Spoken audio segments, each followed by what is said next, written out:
لا مو هذا مؤسس حزب الله، هذا جزء كبير ما شاف. سيد عباس يوم قتل بجنوب لبنان اكو اثنين سيد عباس. ورحلة الشيخ علي الكوراني رحلة طويلة تناول الوضع السياسي في النجف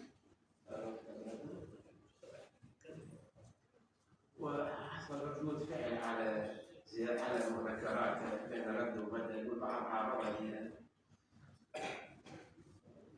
يأتي دور الأدباء المصريين الذين زاروا النجف من بينهم أحمد أمين وزكي مبارك ومحمد حسن الزيات ومحمد ثابت رحالة كبير، عبد الوهاب عزام، عبد الرحمن شرف، عبد الرحمن عزام أيضا آخر، مهدي علام الذي قال قولته الشهيرة عن النجف: ساعة في النجف طوينا من التاريخ 13 قرنا.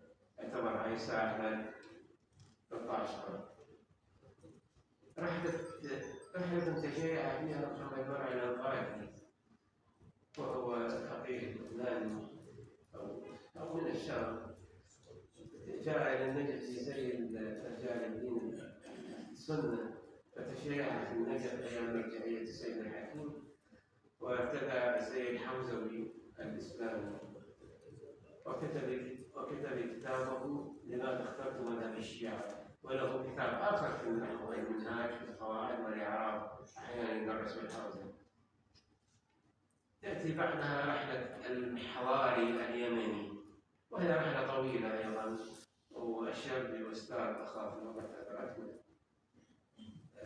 هذا الكتاب يضم 160 رحلة، لكن أنا أشتغل بشكل سريع ما ممكن استقصاء الكل، وأستميحكم العذر لعدم توفر النسخ الكافية منه، ولكن إن شاء الله في الطبعة المقبلة نوفق في طباعته أكثر من هذا العدد. والسلام عليكم ورحمة الله وبركاته.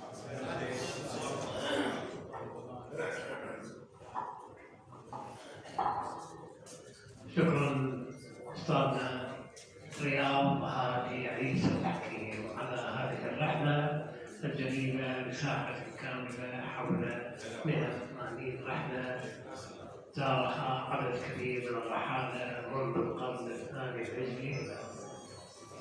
شكرا لهذا اللقاء الجميل، وشكرا لكم على حضوركم وإصغائكم لمحاضرة السيد رياض الحكيم. يا الله نشكر في المداخلات، وإن شاء الله لا تطيلون لنا الزمن والوقت محدود، فليس أمر له مشاعر.